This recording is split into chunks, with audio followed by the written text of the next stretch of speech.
Welcome to Luxoft Tech Talks, a series of podcasts in which IT gurus share their knowledge and discuss the latest trends and innovations in the world of IT.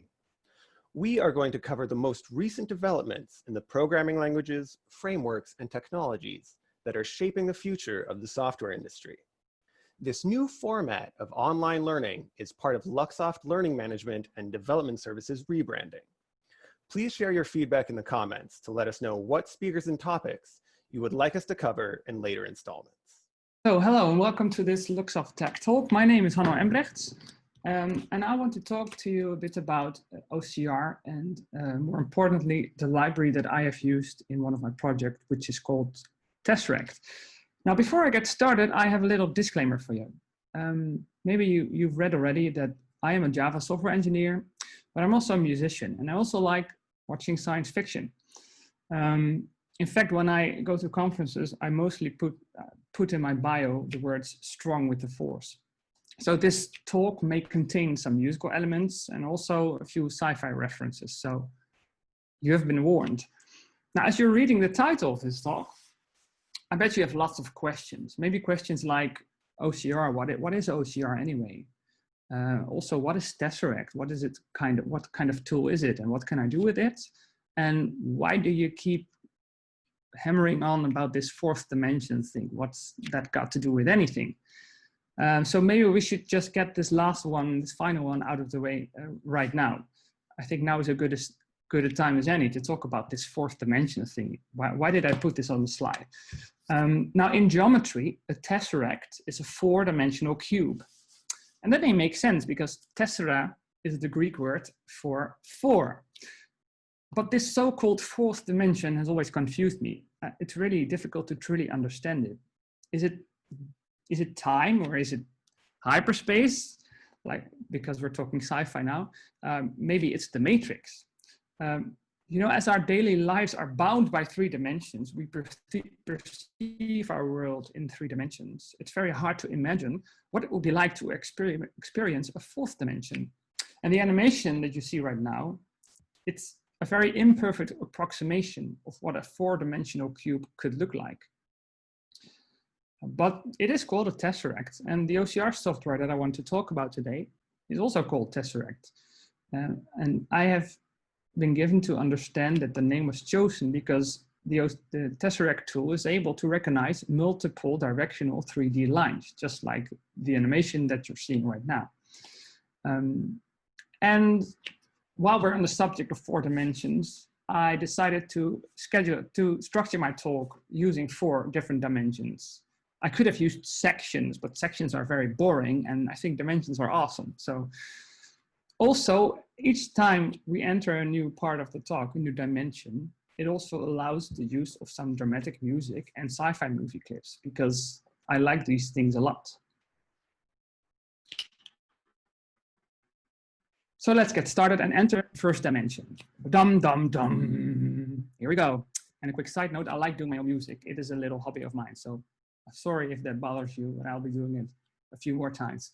The first dimension I want to dive in with you is called what is OCR? Well, OCR is pretty much a technology that can take written words and convert them as, I'm not really sure what this says. Maybe something went wrong with the slide here. Oh no, I see.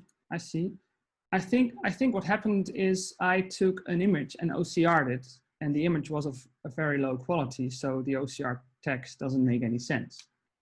Yeah, see, here it goes. This is the one that I fed to the OCR system, but it's very low resolution, so I couldn't make out any of the words. So maybe I can fix it. Maybe I can feed it this image, and it's of a much better quality. So maybe this will fix things. There you go. This looks a lot more readable. So OCR is a technology that can take written words and convert them back into computer readable form, provided they're in the right font, using the correct color, sometimes at the right point size and pitch, dark enough on the paper, and you're prepared to spend several centuries correcting all the ones that came out as L's, all the O's that came out as zeros, and all the colons that come out at like semicolons. which is a bit of a joke, of course, but Wikipedia says that OCR is the mechanical or electronic conversion of images of typed, handwritten, or print text into machine-encoded text, whether from a scanned document, a photo of a document, a scene photo, or from subtyped text superimposed on an image. Now, have you ever noticed that our own eyes and our own brain, they are both excellent at OCR? As you are maybe reading the words on the screen and you're thinking, oh, he's just reading a Wikipedia definition out loud, that's so boring. While you were thinking that, you were also reading the words on the screen. And while you were doing that, your eyes and your brain were carrying out OCR without you even noticing, because your eyes were recognizing these patterns of light and dark that make up the characters. And your brain used the patterns of light and dark to figure out what I'm trying to say. Sometimes your brain and your eyes do this by reading individual characters, but mostly by grouping the letters, scanning entire words, maybe whole sentences, reading these groups of words at once. Now, if everyone wrote the letter A, for example, exactly the same way, it would be very easy to get a computer to recognize it. You just compare your scanned image with a stored version of the letter A and check if the two images matched. However, not everyone writes the letter A the same way. In fact, there are millions of fonts out there that all represent the letter A in a different way. So how do you get everyone, how can you simplify this problem? Well, you could get everyone to write the same way, just agree on a few things on the font you use. And this is exactly what happened in the 1960s. A special font was developed called OCR, and it could be used on things like bank checks and so on. Every letter in OCR is exactly the same width because it's a monospace font, and the strokes were carefully designed so each letter could easily be distinguished from all the others. For example, the digit number 1 has a little tail to make sure that it doesn't look very much like the I or the L or something. So by standardizing on one simple font, OCR became a more easy problem to solve. The only drawback with this approach is that most of what the world is printing isn't written in OCR at all. And of course, handwriting doesn't look at all like OCR. So the next step was to teach OCR programs to recognize letters written in a number of very common fonts like Times New Roman, Helvetica, Courier, and so on, which meant they could recognize quite a lot of printed text, but still there was no guarantee they could recognize any font you might send their way. So a much more sophisticated way of spotting characters is feature detection. Now suppose you are an OCR computer program presented with lots of different letters written in lots of different fonts. How do you pick out all the letter A's if they all look slightly different? Well, you could use a rule like this. If you see two angled lines, like this, that meet in a point at the top in the center, and there's a horizontal line between them about halfway down, that's the letter A. If you apply this rule, you can recognize most capital letter A's, no matter what font they're written in. So instead of just comparing images, you're detecting the individual component features like angled lines, cross lines, or whatever from which the character is made. Most modern OCR programs work by feature detection rather than pattern recognition. And some even use neural networks, but more on that later. So a bit of history about OCR. In 1929, Gustav Tauschek from Vienna, Austria, he patented a basic OCR reading machine. It was based on the idea of using light detecting photocells to recognize patterns on paper or card. And in 1949, a photocell-based machine was developed that could read text to blind people at a rate of 60 words per minute. That's quite impressive.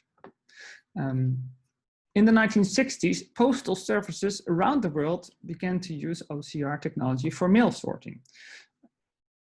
And most of the postal services to this day still use an OCR-like tool to help them with mail sorting. So it's still accurate.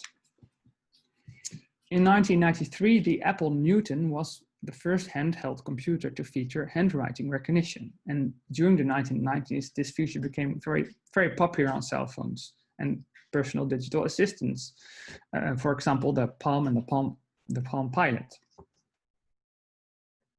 And one other milestone in OCR is the spam busting system called CAPTCHA, which was developed in the year 2000.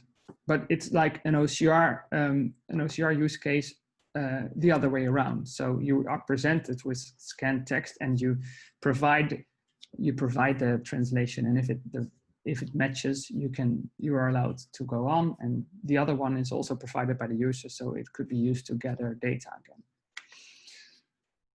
Okay, so now that we have arrived in the modern age, what applications of OCR do we see around us? Well, there's a Hollywood movie called Catch Me If You Can, which goes on and on about this. Mr. Frank Abagnale uses financial documents, which also uses OCR, as you can see right here. This is actually a clip from the movie, and it also uses OCR. So this movie features OCR. And of course, financial transfers have been processed in the early 2000s by using OCR. Book digitization is also very common. A lot of people own e-readers, so books are digitized like this. And of course, the benefit is that you can search through it without having to turn the pages. So when I deliver this talk at a conference, not right now, of course, with the COVID situation, but when I do, often my passport needs to be scanned, which gets me to my gate in time. This also uses OCR to process the information that is printed on the document.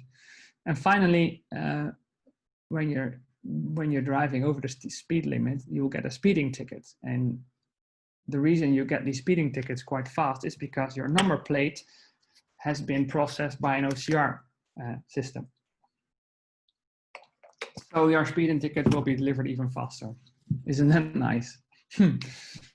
And even XKCD comics contain OCR nowadays. And of course, you can know for sure that if it is in an XKCD comic, well, then it has literally gone everywhere. So our OCR can be found everywhere around us, basically. Okay, now it's time to enter the second dimension. Dun dun dun dun dun dun dun dun dun dun dun dun dun. I guess it's from the wrong sci-fi movie, but hey, nobody's perfect. The second dimension is called Getting Started. So let's talk a bit about Tesseract and on its origins. Tesseract began as a PhD research project in Bristol, United Kingdom, and it gained momentum as a possible software or hardware add-on for Hewlett-Packard's line of flatbed scanners. Now, the commercial OCR engines of the day, they were in their infancy. They failed miserably on anything but the best quality print. And the Tesseract system even won an OCR competition in the year 1994. Now, in 1996, it was ported to Windows. It was rewritten in C and C++. And eventually, it was released as open source in 2005. And Google has sponsored the development of Tesseract since 2006. And of course, because of the open source status, it's also available on GitHub. So you can check it out if you want. Now, Mr. Anthony Kay from the Linux Journal researched Tesseract and said in July 2007 that the text recognition was drastically better than anything else he had tried from the open source community. So in the open source world, it is really one of the best OCR tools you can get. These are a few of its features. It can recognize character, of course. It supports Unicode. There are all kinds of input files, types, JPEG, GIF, PNG, TIFF, or bitmap, all image files though. It can output searchable PDF, so a PDF with the image in it, and also a text layer in it, so you can search it. But you can also output top separated values, plain text, or HOCR. I had never heard of HOCR, so I'll provide you an example. It's like an XML type of file, and it contains the words that were recognized, so in this case from a German text, but it also contains information on, for example, the confidence. So how sure is Tesseract that this is the right translation for the image that was processed? And there is also some bounding box information. Now, a bounding box is in effect effectively the smallest rectangle that can fit, in this case, this word, but it can also be, a bounding box can also be generated for a whole text or just a letter. So there's also some layout information in this file. Quite information dense, actually. So I said already that Tesseract has been used by Google. It has been used for text detection on mobile devices, also on in the earliest version of YouTube, but it has also been used heavily in Gmail. I've been a Gmail user from the start, from 2004 when it was launched, and by 2006, Gmail was pretty capable of detecting text-based spam emails. So spammers started using a new trick. They just sent empty email bodies and embedded the spam text in an image attachment, which in that time, image attachments were displayed by Gmail by default, just under the email text. So spammers could still get their message across. To deal with this, Google started using Tesseract on image attachments to correctly identify these new emails as spam. So used in Gmail also. Now, Tesseract has had a few new releases over the past year. For example, support for over 100 languages was added in version 3, and also page layout analysis. Now, because Tesseract was originally developed by Hewlett-Packard, at Hewlett-Packard, they never had to do any page layout analysis. They didn't have to include it in Tesseract because Hewlett-Packard had independently developed page layout analysis technology, and they used that for their products. When it was released for open source Tesseract, of course, HP didn't want to release their own independently developed page layout analysis technology. So it was released open source without it. And starting from version 3, this page layout analysis technology has been added to the open source Tesseract. Version 4 of Tesseract comes with a new LSTM recognition engine, which stands for long short-term memory, which is a kind of recurring neural network. This was published in November 2018. Now, if you want to use Tesseract in your Java project, you could use Tess4J, which is a Java native access wrapper for Tesseract. So JNA, Java Native Access, is a community developed library that provides Java programs easy access to native shared libraries. For example, the one that we're dealing right now, a C++ code base that's just installed on your system. JNA makes sure that you can call these native libraries. So what are the features of Tess4J? So as I said, it's a small wrapper around Tesseract that enables you to call the Tesseract functions from Java.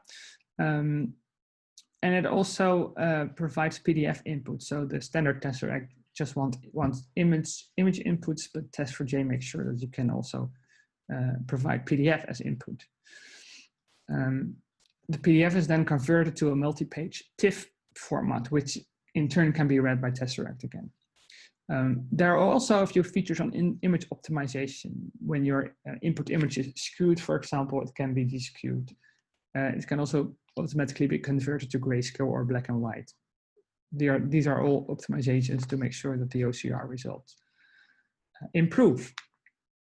So let's do a quick demo. Let's see what would be the simplest example to use Tesseract.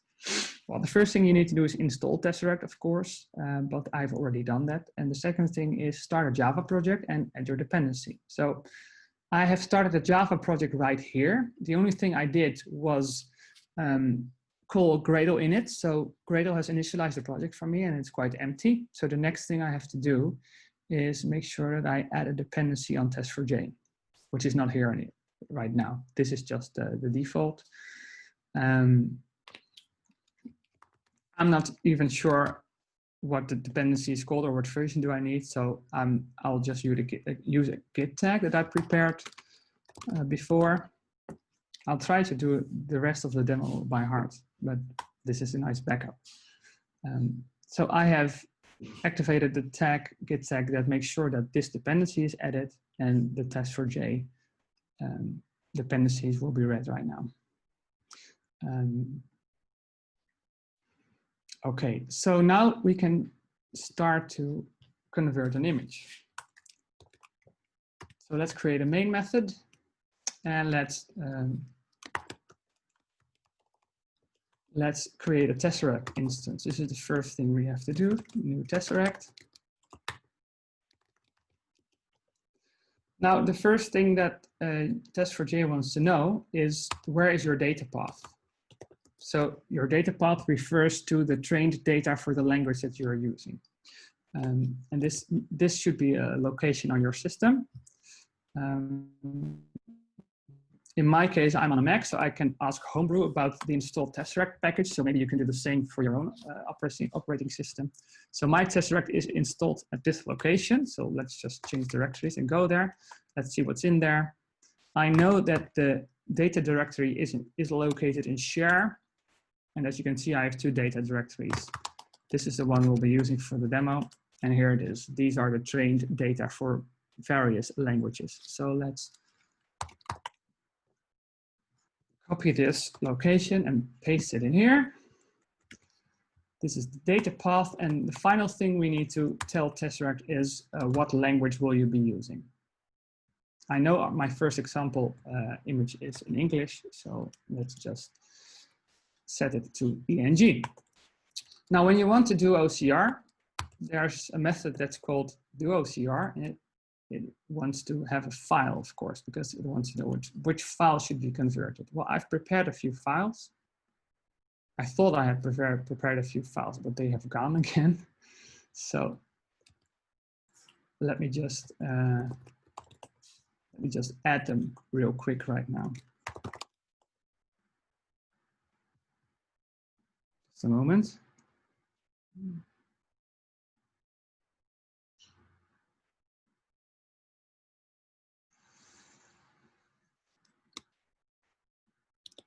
Okay, I found them. Let's just paste them right here. There we go. A lot of files. The first one I really want to run through Tesseract is Clean Code, which is a great book, by the way. I'm not sure if you've read it, but if you haven't, please pick it up and read it. It really makes your development work so much better.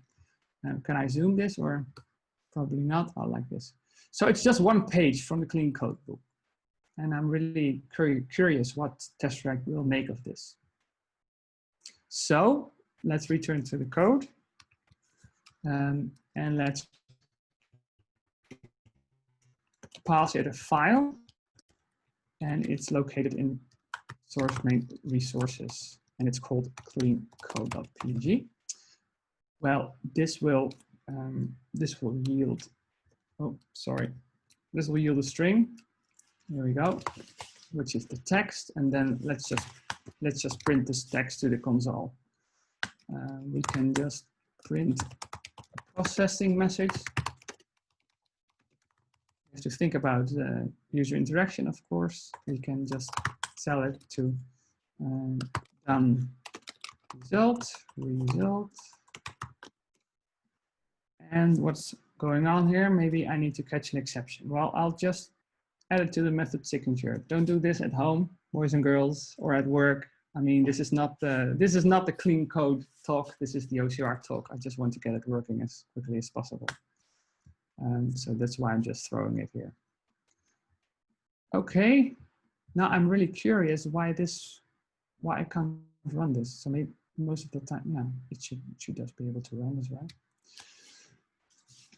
Let's see what it does. So it says processing image, and there's a message about resolution, but I've never bothered to do anything about it. I see a result. This is a book about good programming. It is filled with code. This looks like it's fairly readable text. It actually looks like our source image. So that's great. So let's try this with another image, but maybe a different language right now.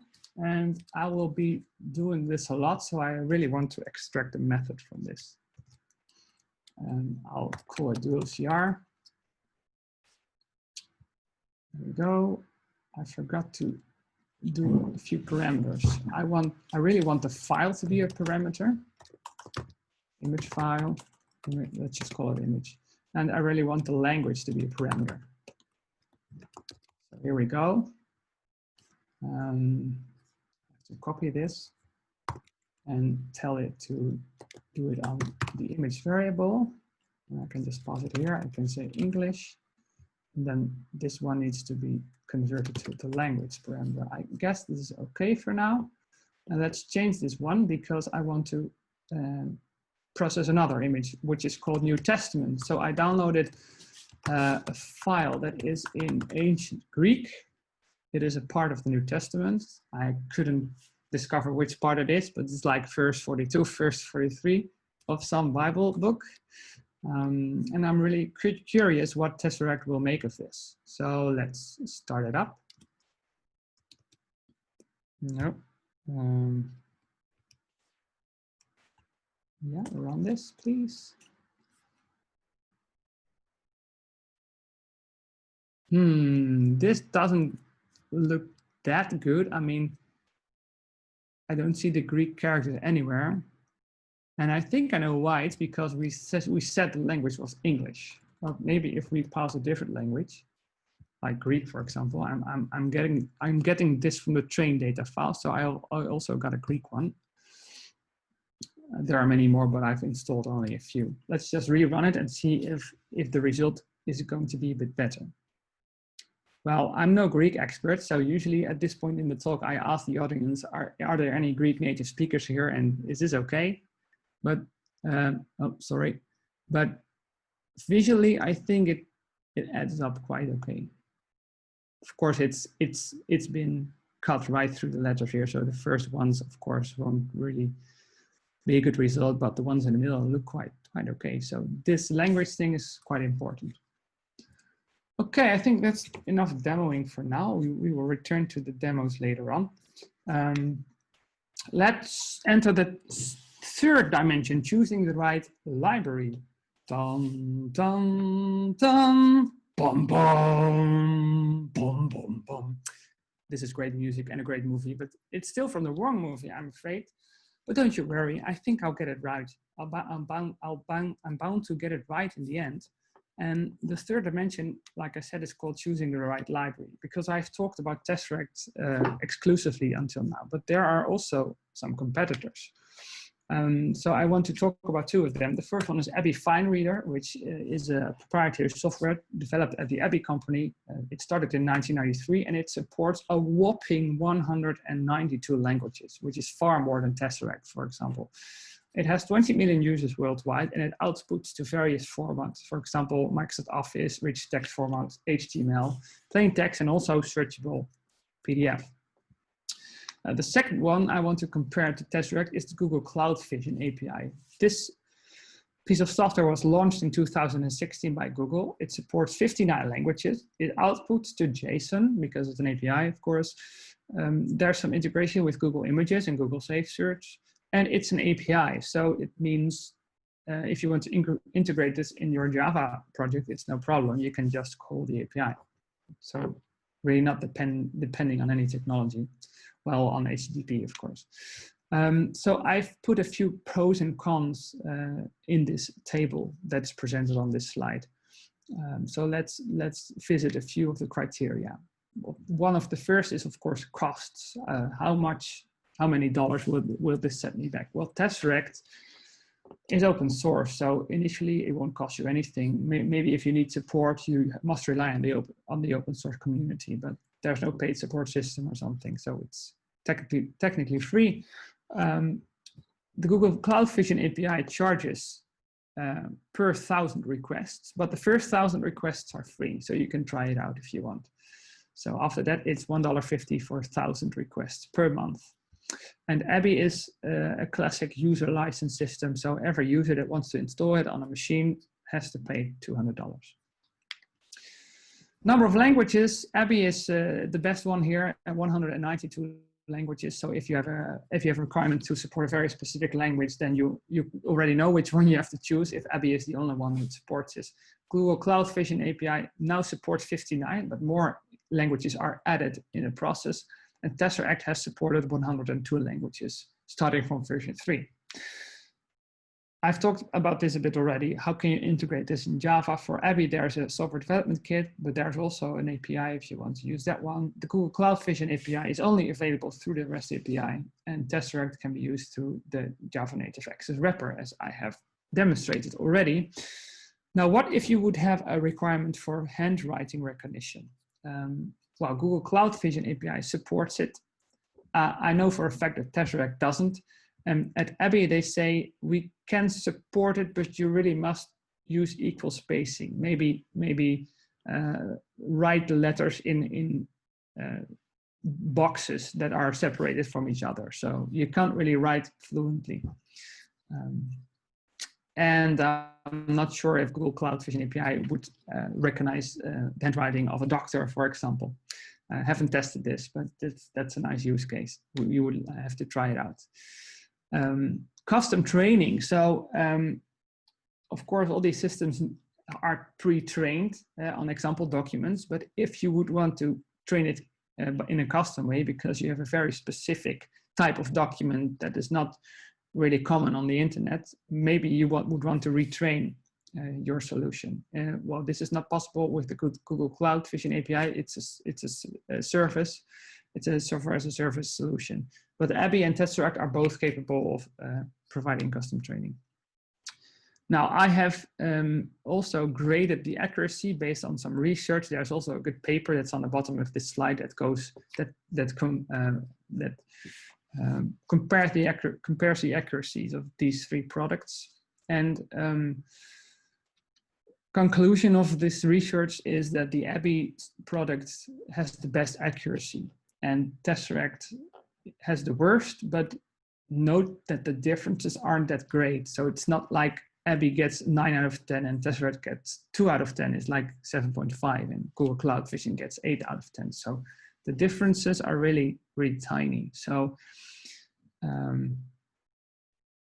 you really have to consider all these variables. So in my case, the case study project that I'll be presenting later on in the talk was for a startup company, and they didn't really have much capital lying around. They were looking for investors while we were developing. So that's why we said, let's try Tesseract, maybe it will work from our requirement. And it turned out it did.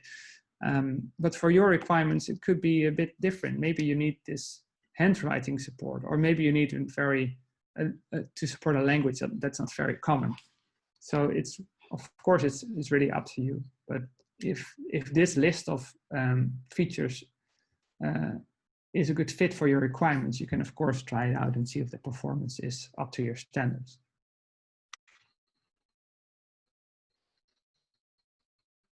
So I talked about the case study already. Let's expand on it a bit further.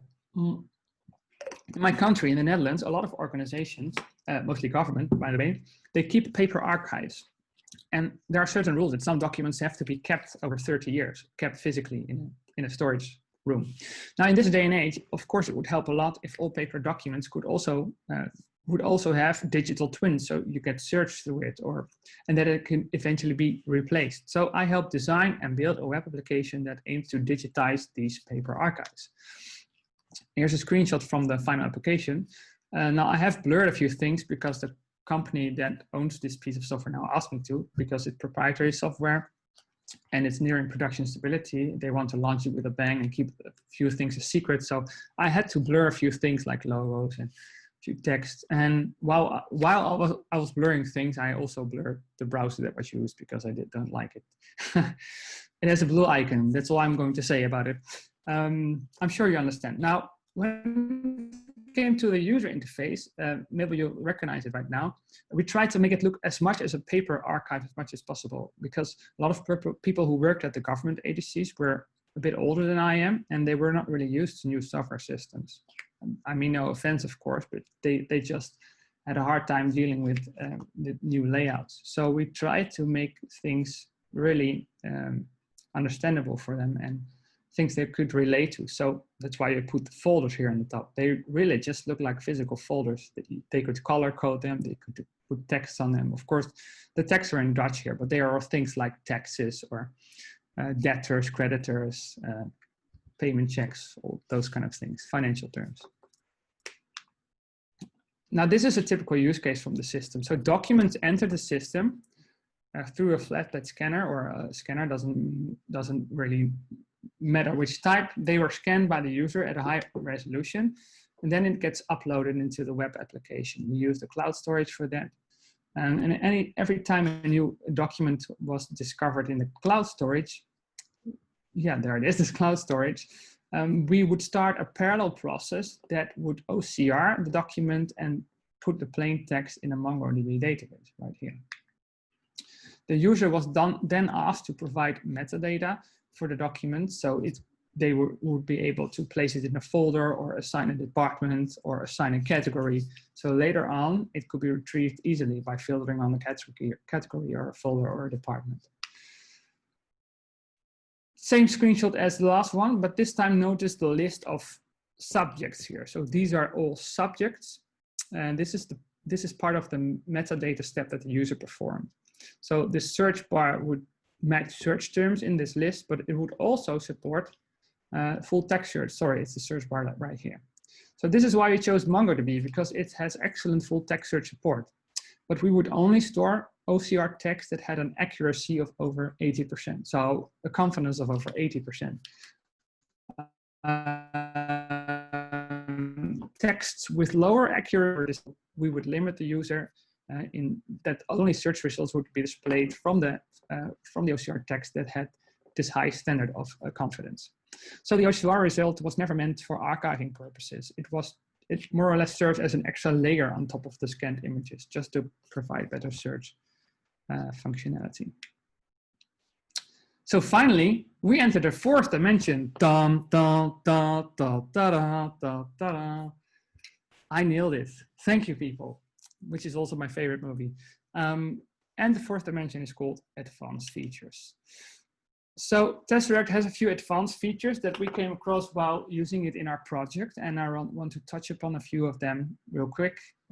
So I'll talk about reporting confidence, I'll talk about multiple languages in the same single document, a bit about image optimization, and also about speed accuracy trade-offs and training. Now, the ultimate goal is, of course, to improve accuracy, because the higher the accuracy, the higher this confidence, the better the result will be. And in our case, the user experience will increase by the same amount, because if more documents can be found just by typing in this top search bar, we get more results, and the user can find what he or she is looking for. So it's very crucial that we get the best OCR results that we can,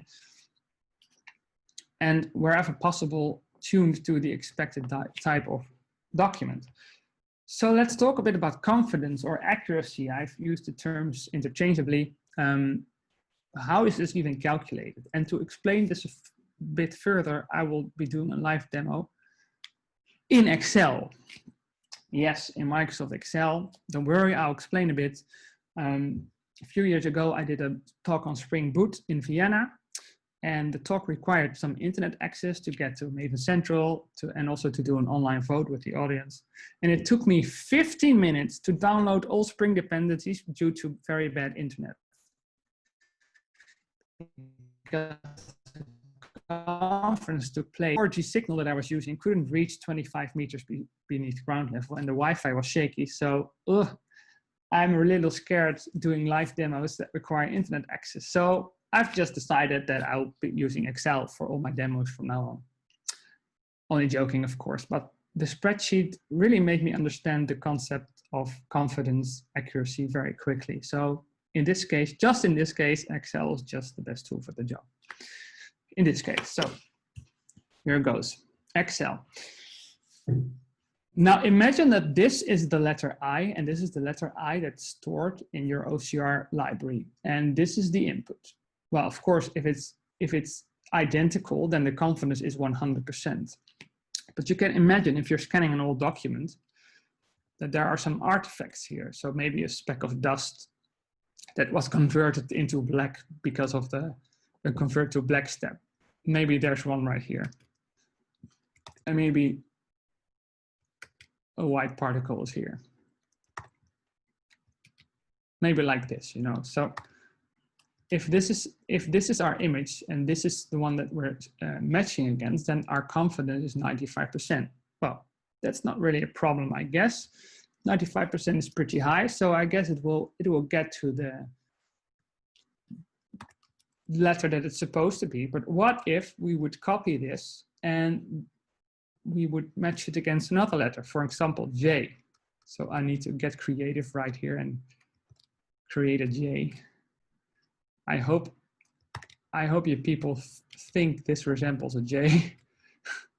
Of course, this is a bit subjective, but I think this looks quite a bit like a J. So now you can compare them. So the confidence of this image compared to an I is 95%. The confidence of this one is 88. So I'm guessing Tesseract or any OCR tool would pick the I as the best translation. But what if these artifacts would be at different places? What if there was a speck of dust here and there was a speck of dust here? And this white artifact here will be in this one and in this one. Let's copy it to have an equal. Right, here we go. This may be still meant as an I, but if the confidence for the J image, which is stored in the OCR library, is higher, then I guess it makes sense to pick J as a translation. So this is actually the reason why sometimes the wrong translation is yielded. And this also explains the confidence concept a bit. So how much percent of this image is equal to this one?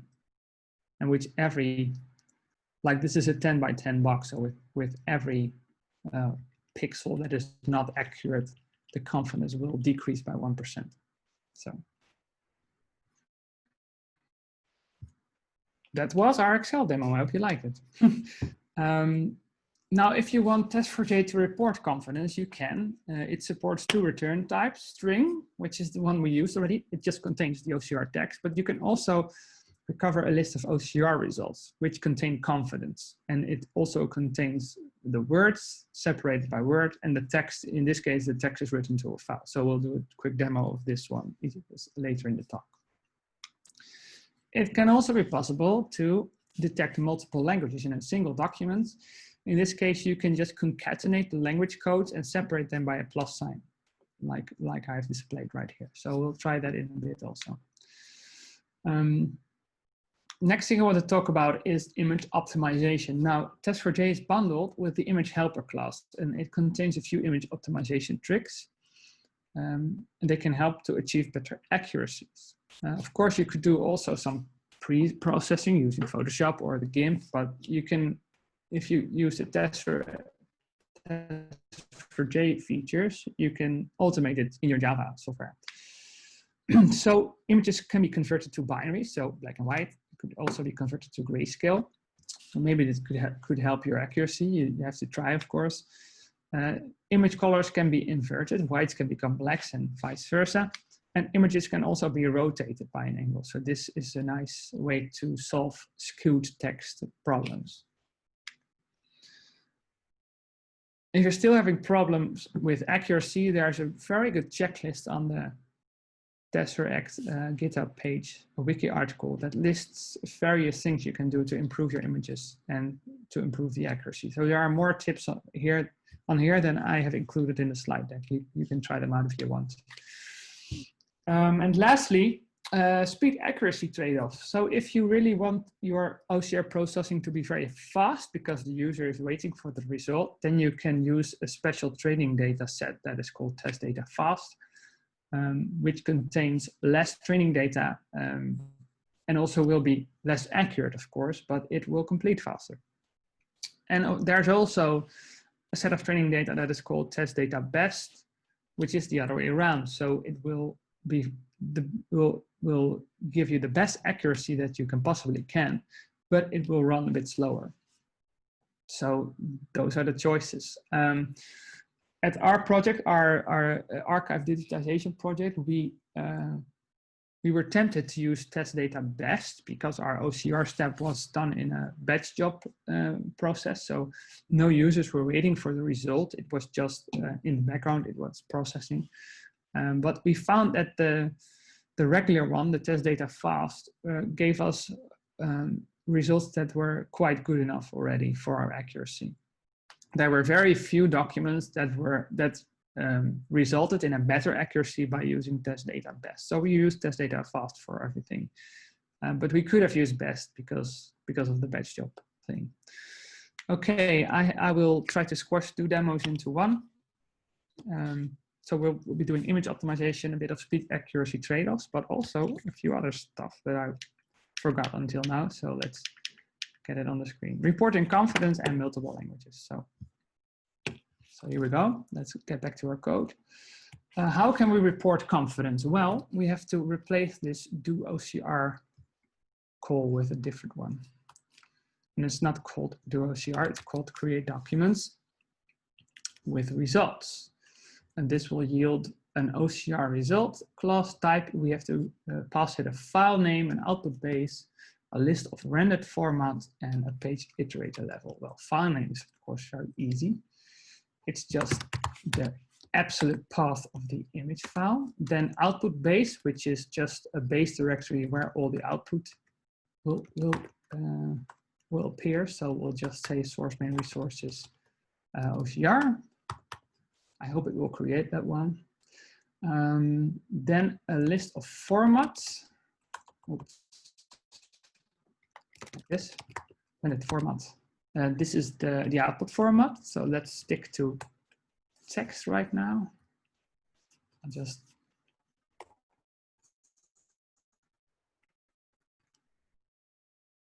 give this a few new. Last one is the page iterator level. Test page iterator level.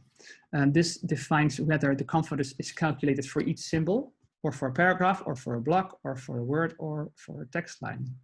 Just one line in the source file. I'll choose text line this time. What is happening?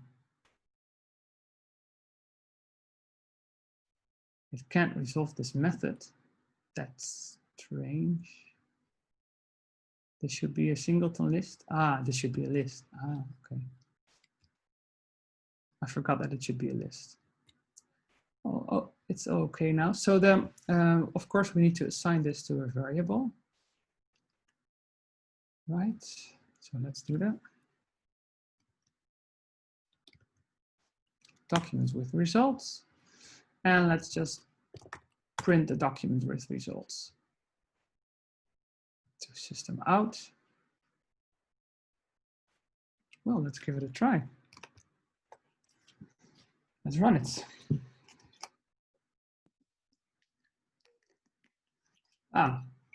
So it's still on the Greek text, but that's not a problem. As you can see, the output looks a bit different. You can still see the text, but it's grouped by text line, like we said, of course, and it is giving us all this kind of information. The confidence, so this is 88% is the confidence for this text line, and the bounding box, which I explained earlier, is the smallest rectangle that fits this text line. And the average text confidence is 82%. So it would be a candidate for our full text search in this case. You can change this iterator level to, for example, word, and then it will group by word. So a lot more output in this case, because each word will be a separate element here. It's not that readable, but because it gets all on the same line. But I think you get the picture. So this is the confidence for just this word. Let's revert it to text line, and let's try an English text again. And I'll just want to process the joke images, because I want to have a low resolution and a high resolution version of this, and you can really see the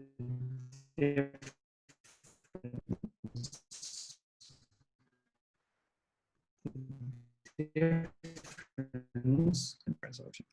I'll just preview them for you. So this is the joke that I had on the slide earlier. This is, of course, very low quality, and the high res is a bit better. Here you go. So this is the outcome. This is exactly the text that I tried to read to you at one of the first slides. And of course, after the first sentence, things went downhill from there. And you can see that this is expressed in the confidence. The average confidence is 45%, which is really bad. And the second one, the high-res version, confidence 94. And it shows because this is really, really readable, this text. So this is how you can make sure that confidence is reported.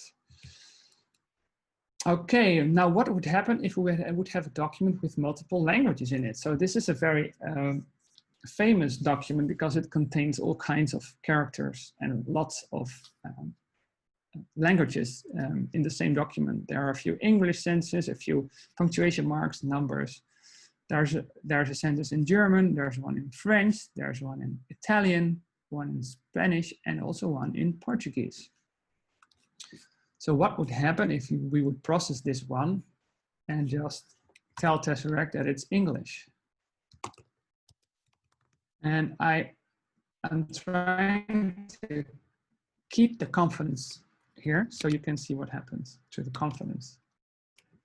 Let's run it again. Now here it goes. And it says over the lazy duck, duck goose, spam. These are the English sentences. And these are the confidence that go with that. Well, they are fairly high. Then comes the German one. This one says 94, but this one says 85. Ooh, this one says 84.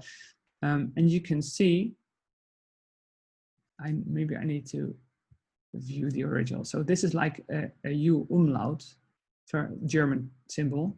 Well, this is not a U umlaut. This is a lowercase I.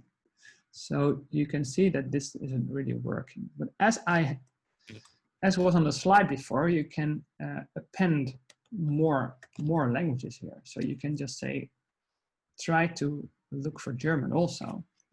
And this is also prioritized. So we'll try an English translation, and if German gets more accuracy, then it will try German. And maybe this is not the right language code, but because I don't see any difference. Field loading language, JUR. I think it's not called JUR, it's called DEU from Deutsch. So you have to provide the right language code, otherwise it's not going to work. But here it is. Der schnelle braune Fuchs springt über den faulen Hund. So the German text is also translated quite well. And of course you could, if you want, you could provide French also in Italian and Spanish, because the Spanish one is also not very good. So this is the way you could work with multi-language documents. At the project I did, we used Dutch and English mainly, so we haven't used any other ones. Let's see if there's time for one quick demo. I think there is, and it's the image optimization one. Now for this demo, I've prepared some code before because I couldn't remember what was needed. So let me look this up for you real quick. Of course, let me just stash this quickly and then check out the other one. Here we go. So I have, this really looks, maybe this is not the right one. Hang on. Let's go for image optimized. Image optimized. Here we go. So it really looks quite the same, only I've added one thing, and it's an optional optimize step. So this method that we had before has an extra Boolean parameter. It's called optimize image. The rest is quite the same. We still set the language, but we can set this Boolean parameter, and if it's set to true, we will also do an optimize image step. If it's set to false, we will just do the same that we did until now. What could we possibly want to optimize? Well, we could, for example, rotate the image by a specific angle. So in the case of our joke high-res example, I see I've put the language code as first parameter here, but it works the same. Our high-res example, this is very straight text, so we don't need to rotate anything, but we've got a skewed example, skewed text, and this is like angled. So maybe we can, so let's just do one run without optimizing anything, and then let's do a second run to see if we can improve it by skewing. Oh, sorry. I'm not sure why. Oh, joke high-res.jpg. It's a PNG. Sorry about that. It's running again. So this is our joke one, 94%, still great. And then it says 27% on the skewed one, and it says Q Lexi. It doesn't say skewed text. So this could use a bit of an optimization. Now, if 27 is really bad, So what we could do is maybe rotate the image by using this rotate image from ImageApple by an angle of -4. Of course, I've tried this in preparation, so I know this seems like a magic number, but for this example, it will do fine. Don't do this in production software. I have failed to flip the Boolean to true, so the results are the same. Obviously, now I flipped the Boolean, so let's see what happens. It also says optimizing image, because this is the optimize step, so it's like this system out instruction, and it says succeeded. And I can tell because the confidence is a bit higher now. It says 74%, and it even says skewed text. It is not ideal. It thinks the first two letters are uppercase, for example, and it also seems to think that there are like these piped characters in the input. But other than that, 74 is a lot better than 27, so I'm quite happy with this. Okay, I think that's enough for the demo. I have a few quick slides to wrap this subject up. I have promised you a bit on training data. So the default training data that Tesseract comes with is trained with 400,000 text lines and 400-500 fonts for Latin-based languages. They were taken all over the internet from the period 2015 until 2018. So unless your input contains a very unusual font, which is not one of these 4,500 ones, or it contains some very specific professional jargon that has never appeared anywhere on the internet before, there's really no need to retrain it. You should consider retraining it if you have very specific input documents that contain words that are not on the internet. So the chances are very low. That being said, it certainly is possible to do custom training if you're dealing with very specific requirements. And I think 3 types of training are possible.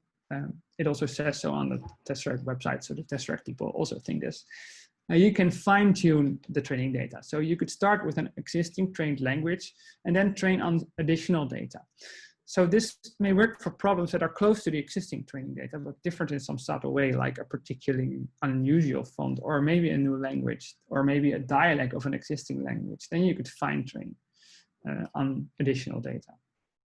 What you can also do is cut off the top layer from the neural network and retrain a new top layer using the new data.